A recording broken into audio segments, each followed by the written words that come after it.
Believe it or not, Conrail is now a fallen flag, and in 1998, major railroad history is already being written. And where else is there a better place to catch Conrails last summer than on Horseshoe Curve near Altoona, Pennsylvania? Here at this place, it is hard to believe that you'll find Norfolk Southern diesels here very soon. This is where trains climb over a mountain and head west to Pittsburgh, Chicago, Cincinnati, and St. Louis. Digging through this land was not easy in the 1800s. It required big arms, strong backs, picks, and shovels. Set up in the middle of nowhere, the hottest of summers and the coldest of winters. Work camps, a long way from home. There were no earth-moving machines then, just lots of determination. An entire cut was made by hand. You can still see it to this day. The Pennsylvania Railroad opened the curve on February 15th, 1854. Since then, trains have been rolling non-stop. The Pennsy, as some called it, and the F units are gone now. So is the Penn Central after its brief stay. Amtrak arrived in 1971. Conrail's been here since 1976, from bankruptcy to profit. Now in 1998, the Curb's ownership will change to that of Norfolk Southern. Back to Altoona. The Horseshoe Curve was built as part of the westward expansion over the Allegheny Mountains beyond Altoona. Heading west, the tracks would tackle a steep mountainside only 5.5 miles away. At one place, there is a ravine that interrupts this mountain slope. A bridge over this ravine would be too steep, over 4% in gradient. Not good. Somehow, tracks had to get over this grade. Determined and paid to find a solution, Pennsylvania Railroad engineer J. Edgar Thompson decided that the tracks would turn right going into the ravine, then turn left following its natural contours back out. Then the railroad would hug the mountain upwards to the summit. Thus, the Horseshoe Curve. It's a marvel today and a great place to watch trains.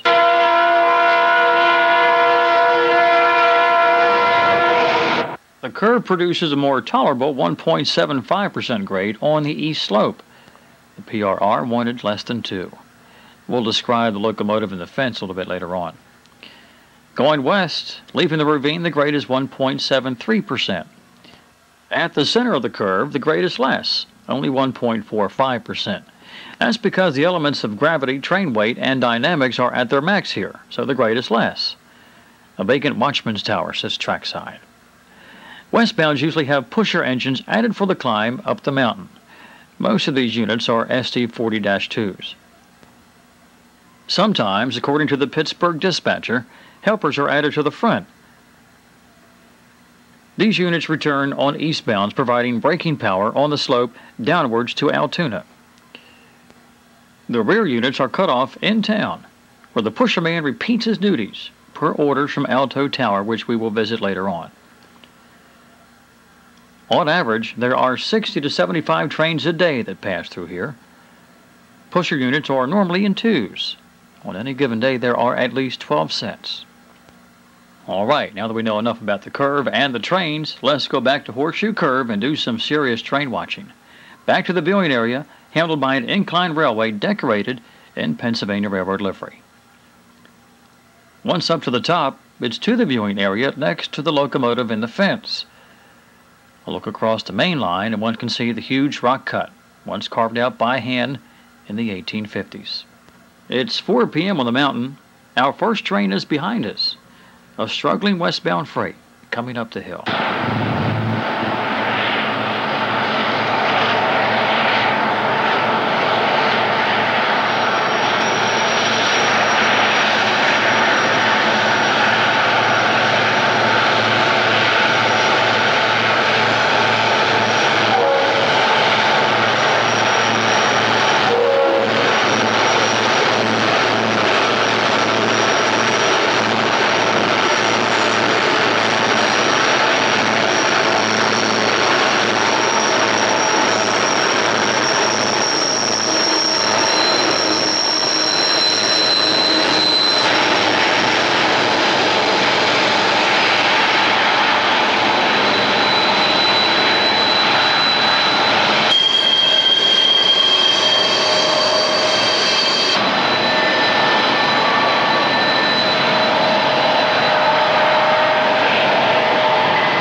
train has containers on it from all around the world. K-Line, those from Hyundai, Mitsui Lines, Maersk Line, going back to their home port in California.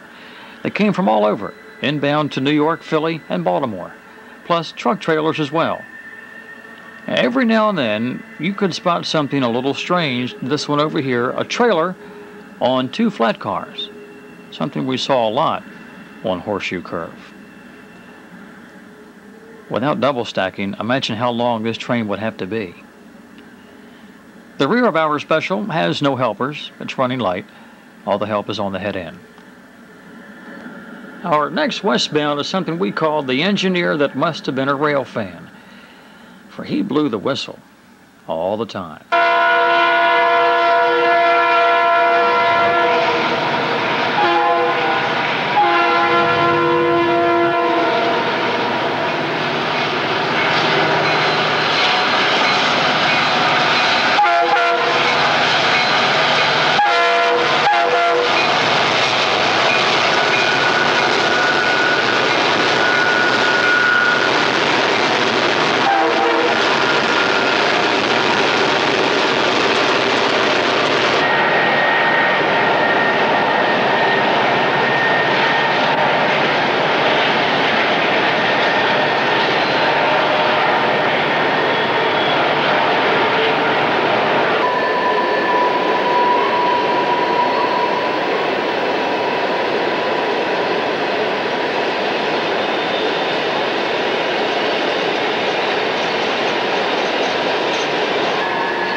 We knew something was up when we saw this guy.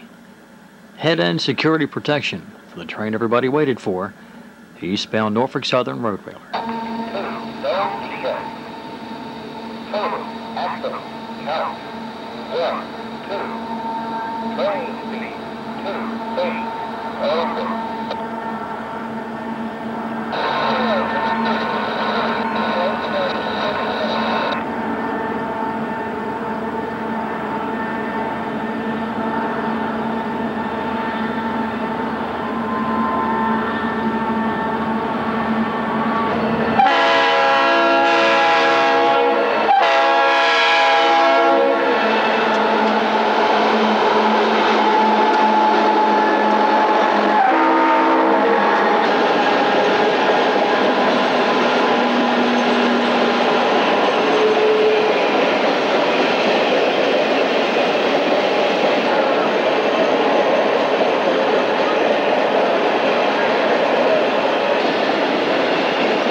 Is this nature's true surround sound system or what?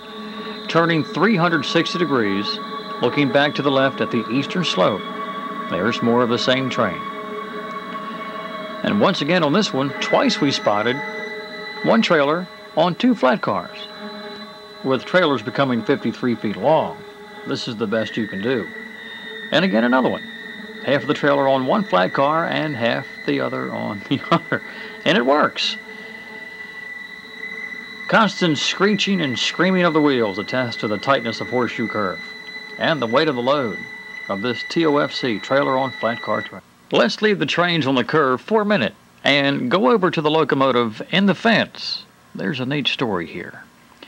Long ago, when the men of Altoona said goodbye to steam, K4 number 1361 was brought up here for display. It returned to service in 1987, and GP9 diesel number 7048 took its place as guard of the hill. The very type of engine that bumped steam from its heyday was brought back in the place of one K4 that the men of Altoona will bring back to life. From the class of 1918. And those who erected the nearly 6,000 steam locomotives in the Altoona shops, those of Conrail who worked on this engine, were remembered when 1361 made her call known.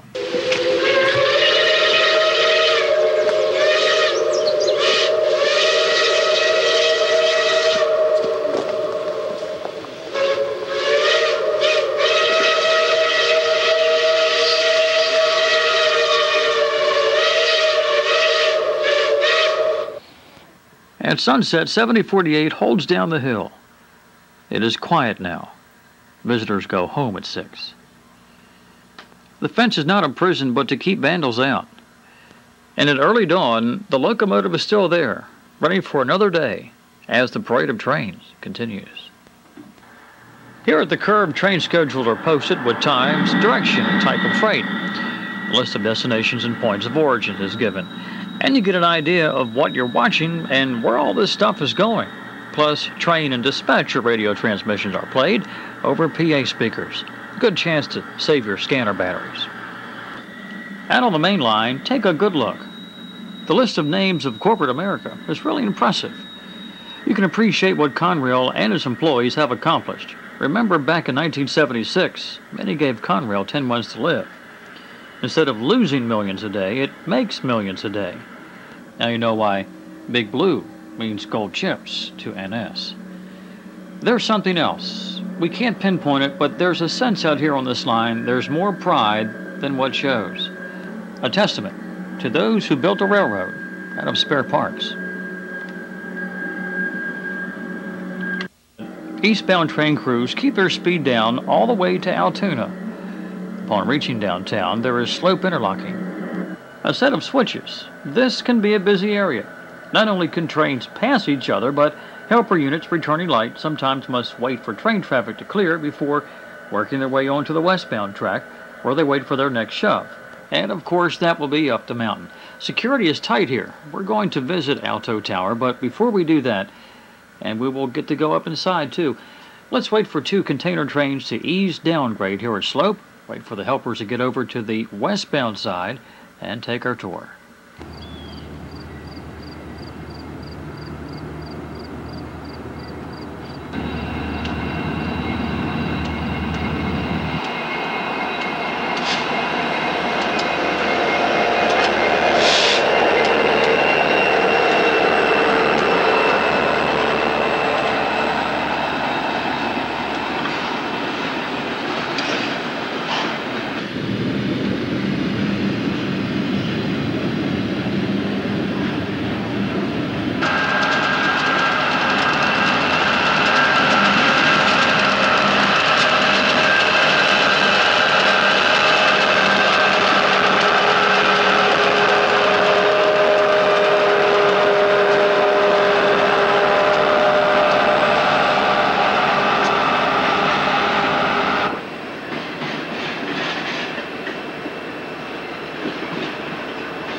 As the 2 SD40-2 helpers finally nestle themselves next to the Amtrak station, waiting for a westbound to push, we now can venture over to this unique tower. Located at 17th Street, this old building is something a modeler would like to have. And it's older than most buildings in Altoona. Way before microwave, this tower goes back to big steam days on the PRR. Its notched out and gingerbread house appearance is worth noting. And one only wonders how long this old girl has before it's deemed redundant. How many travelers, trains, and people have passed by here? What the dispatcher sees out the window has changed, so have the people. But 40, 50 years later, the profession continues. Hard railroading. Even today, engineers and tower ladies still make it work. Jean invited us inside. She's been with Conrail since 1976. It's old looking in here, but she explained everything. Number 3 track is a 251. Number 1 is 251, and number 2 is 262. And then we have 101 right there. It's another track that comes right along it. Yeah. That will go into 1 yard, and we use that a lot. And also, when you come on down here, we'll have 3. The bottom is switches, the top is signals. And the 4 that's cocked right there, that's a phantom switch for slow. And these are our timers. And there are traffic lights. If I threw a signal and the traffic light was going east, or what, say it was going west, and I threw a signal that would go east, it wouldn't come in. You have to get your traffic first. There's helper buttons that you can... 8, train speed, 2, 3, over. The talking train detector and a printer denote an approaching train from slope interlocking. Daylight is almost gone. And the crew on this train make sure Jean's okay for the night.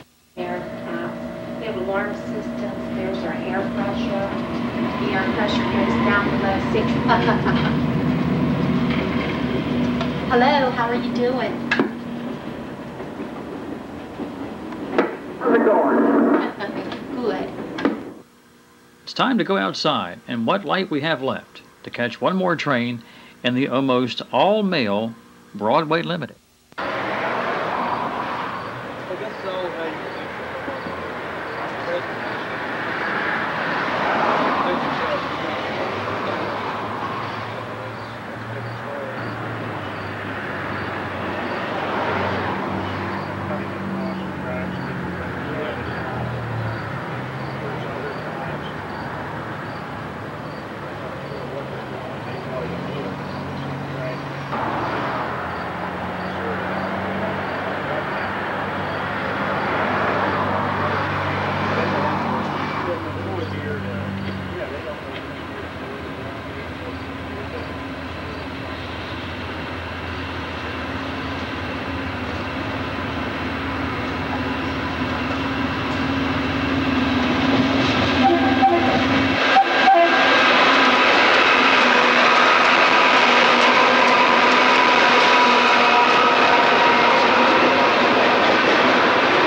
Old position-style lighting from the steam era is still around, but they're being replaced with newer and different ones. You can still find them at Slope. Lewistown is where the whole mountain grade starts. The town has constructed a train watching area with caboose and picnic tables. Local people take pride in the railroad heritage around here. This hill has seen everything. It's about to see its fourth name applied to the trains. And the Keystone emblem lives on. There are 3 tunnels at this summit of over 2,300 feet. Allegheny Tunnel is the main one used. It's been enlarged. This map shows neighboring Lewistown Tunnel, which now houses a service road. Down the ridgeline to the south, a short distance, is the single-tracked Portage Tunnel. It's on a steeper grade known as the Slide, and it's not used as much. Both routes have a connecting track at AR Tower. At Crescent, the grade from Johnstown becomes evident and heads up to Lewistown, where the tracks form a wide junction and split off to the tunnels. The Route 53 bridge in Lewistown shows the Slide. If your train goes too fast, you'll learn the name. The future of this line is unknown. Behind us is now closed AR Tower and the connecting track to the right. Beyond the tower, the main line is 3 tracks wide. Coming east, they converge into one for approaching the Portage Tunnel. At Crescent and looking east, a good view of the 5-track Broadway from Pennsy days. The 2 tracks to the left are branching off for Allegheny Tunnel. Although traffic can be heavy, the 3 tracks to the right headed for AR Tower are lightly used. Here the head end is usually over the summit, easing off a little bit, while the pushers are still shoving.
Train activity is always busy here. Signs point the way.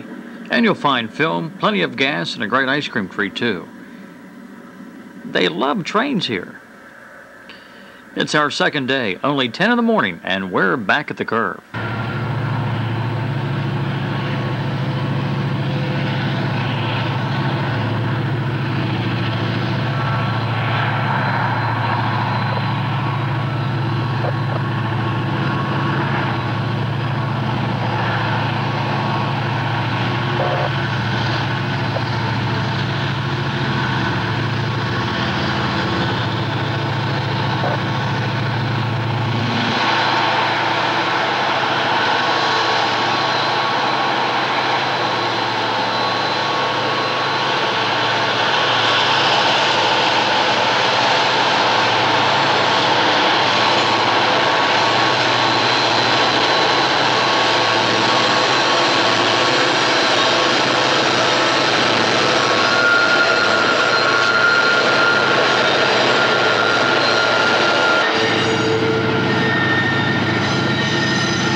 Other changes that are coming in the splitting up of Conrail, and this gets the Hollidaysburg car shops. And this also gets the Altoona locomotive shops, where the PRR's big GG1 electrics and the best of steam ideas came from, including the streamlined K4 steam engines. All during the day, when traveling by rail was the way to go. And the big T1 steam locomotives were no strangers to the Altoona shops. It's here that Conrail assembles those wide cab EMD units after they arrive from EMD in kit form. A word has it that the NS Roanoke business car fleet will be transferred to Hollidaysburg, where Conrail freight cars are repaired and where old names can still be found, like this Penn Central boxcar from 1969. It's jade green, almost gone. We were surprised to find this Delaware and Hudson gondola. Truly a rare find indeed. Speaking of old lines, not everybody cared for the Penn Central when it was around. A substitute, a failed merger with New York Central. 30 years later, it's a treat to find it still around. Moving east to Lewistown, the arrival of Norfolk Southern will be an eye-opener. The Keystone lives on. You'll find it on everything from old trains to ketchup bottles. Lewistown was one of the first towns that Pennsy operated. From here east to Harrisburg, this was the company's first 61 miles. And for some, black and white locomotives will be an acquired taste. Same as on Horseshoe Curve, the once four-track main line known as the Pennsylvania Railroad's Broadway now becomes Norfolk Southern's Penn Line, linking Chicago, Cleveland, Pittsburgh, Altoona, Philly, and the highly wanted markets in and around New York City. CSX gets the parallel and competitive New York Central line farther to the north. NS gets the Rockville Bridge, built in 1900. It is the longest stone arch bridge in the world. An entire train can sit on this bridge. It's 4 tracks across, spanning the sometimes unfriendly Susquehanna River, sometimes producing high floods and ice flows that jump up into people's backyards. Located near Marysville, but just upriver from Harrisburg, it once hosted the biggest of steam power. And today, it'll host a new face in the last summer for Big Blue. Seems like this bridge will last forever.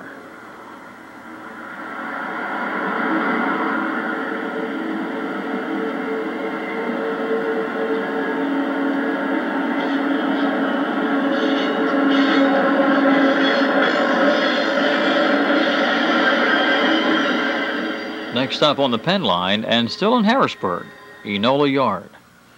It is historic. It was the PRR's largest, and a monster in size when it was busy. And that was not too long ago. A flag still flies, an indication of a pulse, an indication that this place isn't closed yet. Electrics came here, GG1s, E44s, and some units that once called Princeton, West Virginia home. They were waiting to get into the shop. Some of us remember seeing them in 1978. Electric juice came no further west than here. Big engines would head out and go east to Philly or southeast to Baltimore on the next freight. We forgot they were built in 1934. The juice and the wires are gone. The black poles still stand. From a nearby McDonald's on Route 15, you could sit out by your car and watch everything from here. Those freight cars, too, going through the hump yard, one by one. This activity never ceased. Now it's good just to be able to point out where it used to be. Turning left and looking up towards Marysville, this yard was full of cars and trains being built. The coaling tower seemed like it would always be around. It was easy to spot from Route 15. In 1998, things looked very quiet and bare in Enola Yard. The future of this facility is uncertain. Still, it is a working place for Conrail. There are locomotive repairs performed here and fuel servicing, although a few engines seem to wear their years as they perform yard work. What becomes of these older locomotives? Hagerstown and Roanoke are southwest of this place. That NS route is supposed to get busier, so the fate of Norfolk Southern's Enola Yard is still anybody's guess.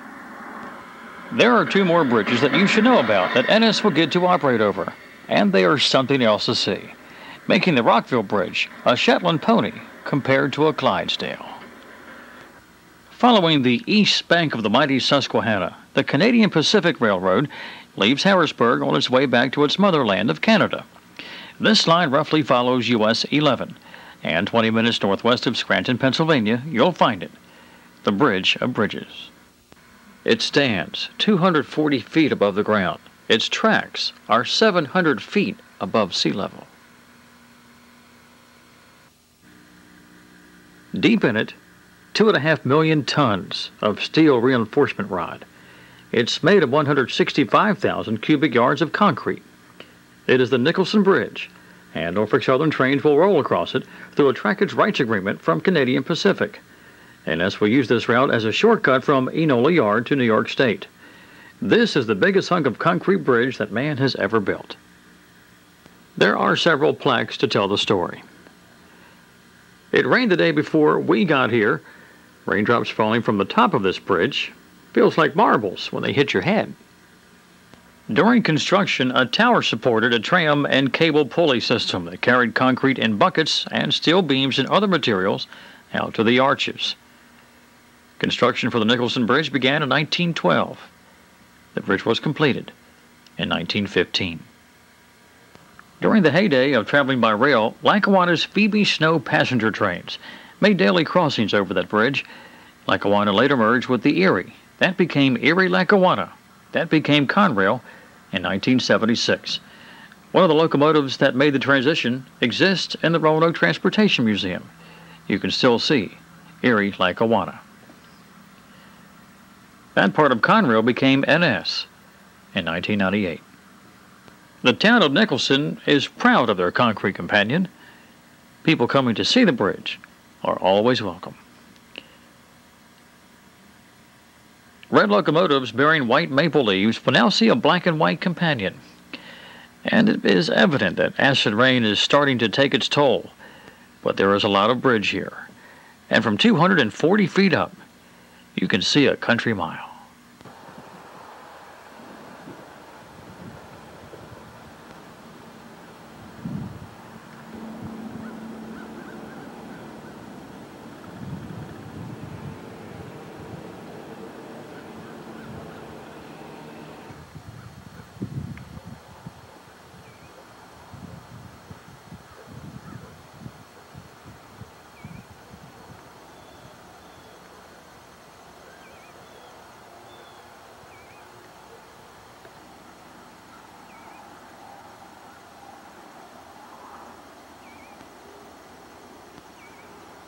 The other bridge worth mentioning is farther north of Nicholson.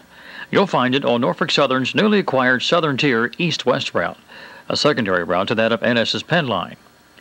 The Erie was the first landlord here. Look hard enough and you'll find remnants of it. It is still a first-class line, although jointed rail is still the norm here, along with those area-style signals and those old telegraph poles. The line originates from New Jersey, serving New York City, comes up through New York State, and heads west. Increased traffic with NS is very likely. Norfolk Southern considers a Southern Tier route very important to their new network. Our featured bridge is in northeastern Pennsylvania, in Lanesboro, just below the border with the state of New York. It may be spelled one way and pronounced another, but we heard locals call it the Sturroco Viaduct. No trackage rights here. Norfolk Southern owns this. This bridge, built in 1848, was featured in the 1998 NRHS Bulletin magazine. We tried to retrace some of the old photos. The Bulletin featured photos from 1974-75. Now in 1998, things have changed, and the grass is a little taller. The viaduct is 1,040 feet long, 100 feet high, and 25 feet wide at the top. It hardly shows its age of 150 years. Perhaps this is the view of this famous bridge you're familiar with, those Delaware and Hudson ex-Santa Fe Alco PAs. They were legendary. D&H bought them from Santa Fe. It was Delaware and Hudson's last attempt at passenger service. This photo was taken in October 1974. This was taken in October 1998. Behind our camera now lies a chicken coop and hunting dog kennel. Today, a good walk and a sharp eye allows you to stand where old photographs were once made. Part of being in the National Railway Historical Society is going out and recording history, whether you write it down or film it. How busy this place must have been. Underneath the arches, you can spot secret passageways for maintenance. Wonder what's in there. History. Think of it. From the earliest days of steam power to the mightiest of diesels, this bridge has seen it all. Now a new generation of photographs will come, with NS trains in them. Leaving Lanesboro and heading west on this line, NS freights will travel past the old Erie Depot in the tiny town of Susquehanna, just 5 miles away. The station is a masterpiece and has been restored with a lot of effort. It features a classy restaurant, good place for midday snack, and you'll find pictures and other artifacts pertaining to the Erie Railroad. We wonder if some of Virginia's bests will be displayed in here.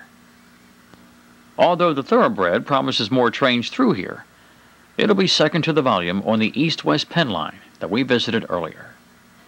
The Penn line will take NS to Amtrak's Northeast Corridor. That route goes to New York City, home of 3 million on the road every day. That's a big market to feed, with many, many needs, and NS is going there.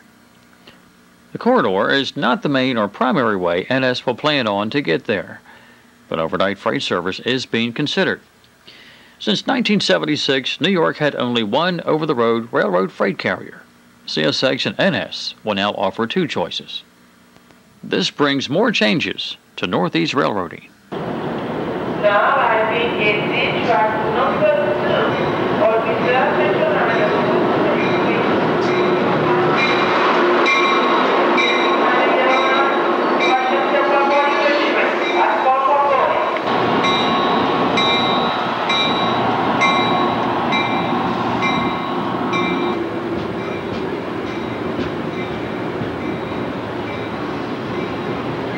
Amtrak's crown jewel is the Northeast Corridor, with speeds of 125 miles per hour. The main line is quiet after 12 and 2 a.m. NS could easily run overnight trains from Washington, Baltimore, Philadelphia, and New York.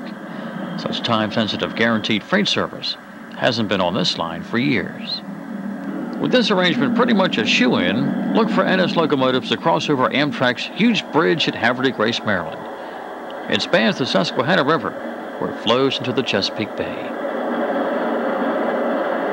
Perryville is at the northern end of this bridge. Heading north, NS can turn left and run up the shoreline of the river. It's a line known as the Port Road, named after Port Deposit, Maryland. NS trains then will roll past 3 Mile Island and into Harrisburg, Pennsylvania, where you'll find, you guessed it, Enola Yard. Do all trains lead to Harrisburg? Backtrack to Altoona, and some of those New York City-bound double-stack trains could have loads destined for waiting ships in Baltimore. Part of that train could be set out, and the split might occur in Harrisburg. And if that's so, Enola Yard has a bright future after all. Perhaps more trains and less grass here. Conrail will exit Baltimore's busy Dundalk Marine Terminal. NS comes in. This is the mid-Atlantic port of entry for Mercedes cars. They arrive in big ships, with destinations for showrooms all over the East Coast. Farm tractors, too. Trucks have a big bite on this freight, for now, but that could change. Watch for NS to haul more than just those double stacks that go in and out of here. The state is embracing the arrival of NS, as commerce in this area gets a new giant business partner. In this program, we've seen a lot of changes that are about to occur in 1998 and through the new year. A major railroad name is coming down. Soon the hunt for the last Conrail cars and locomotives will begin. And the museum in Altoona will now have a complete story. New pages and pictures are about to be collected. At the same time, a rail station in Scranton proudly displays photos of old times and great trains, and one of a friend to many in Roanoke. A reminder of a new name coming to the area. Get your cameras out, maps, a bag lunch, and some notebook paper to take notes with. Things are going to get very interesting.